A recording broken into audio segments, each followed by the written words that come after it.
Hello viewers, welcome back to my channel. My name is Harita. In today's video, I'm going to show you very delicious garlic chicken.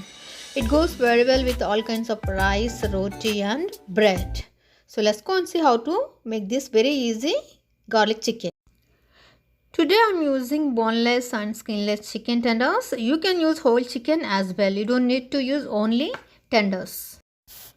First we need to cut chicken into bite-sized pieces, and next we have to marinate by adding turmeric, red chilli powder and salt. So just mix it everything very well and keep it aside for 15 to 20 minutes. As I mentioned earlier, it's very tasty and easy. Even if you are trying for the first time, you can make this recipe. So cover with the lid and keep it aside. Now take 12 garlic pods and just crush with the mortar. Don't make it too fine paste. Slightly crush the garlic and just leave it on a countertop. Then it releases a compound called allicin, which is antibiotic. It's very good for your body. If you want to know more of garlic healthy benefits, please watch my previous video. So now let it sit until we prepare masala. Take one bowl and add 1 tablespoon of Cummin seeds powder, 1 tablespoon of whole coriander seeds powder, 1/4 teaspoon of turmeric powder and 1 or half a tablespoon of red chilli powder. Mix everything very well by using little water. You can even mix this with plain yogurt, but I'm just using water. I don't want to use yogurt. Now take one good pan and add 2 tablespoons of clarified butter and 2 tablespoons of vegetable oil. Or you can even use 4 tablespoons of unsalted butter if you don't have clarified butter or ghee. Once the ghee is heated, add 2 bay leaves and 2 garlic pods and 2 green cardamoms. And now I am adding crushed garlic here. So next we are going to add finely chopped green chilies. You can add more green chilies if you like more spicy. Keep the heat in medium and keep stirring it until you see nice aroma of garlic. Once the garlic is ready, you smell a nice aroma of garlic all over your kitchen. And now it's time to add finely chopped onions. Just add the onions and sort it out all together for 2 to 3 minutes.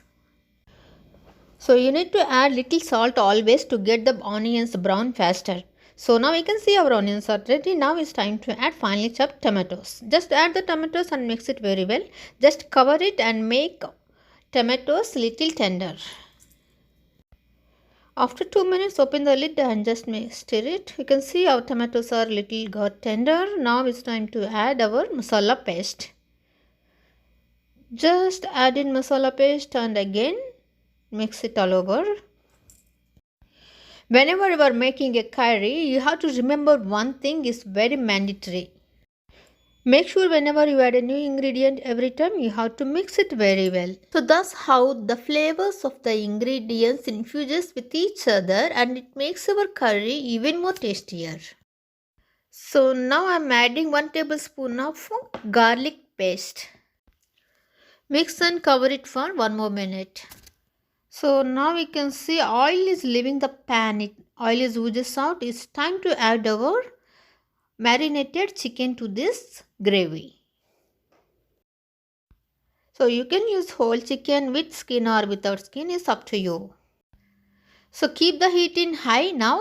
After adding chicken, keep the heat high and just mix it for 2 to 3 minutes in a high flame and keep mixing it all the gravy along with chicken pieces. Now cook until chicken gets tender. So after 5 minutes my chicken is ready. Now I am adding 1/4 cup of hot water to these pieces and again I am mixing it all over. So adding hot water at the end makes our chicken little tender and it cooks evenly. So again cover it and cook for 2 to 3 minutes. So now again open the lid and so our chicken is completely ready now. Turn the heat in low and now I am adding dried fenugreek leaves for the flavor. So mix it very well, dried fenugreek leaves. It just adds extra flavor by adding the fenugreek leaves. You can skip it if you don't have fenugreek leaves available. Now add fresh coriander and mix it well and just keep the lid and turn off the stove completely. So add butter at the end after everything is ready. It makes our garlic chicken even more tastier. You would love to eat it every time, this garlic chicken, believe me. You can use 1 tablespoon of black pepper powder if you want more spicy, but I don't want it more spice, so I'm just leaving like that. I'm going to serve it now. So you can eat this garlic chicken all the way as it is. You don't need any main meals like usually people will eat with rice, roti, pulka, naan, or you can even try with bread, but try with alone. It's very tasty. I tried it like a second time only. All my family liked it. I hope you like my video. Thank you for watching till to the end, and if you like my video, please give thumbs up and share with your family. I will see you next time. You guys have a nice day and stay safe. Bye bye.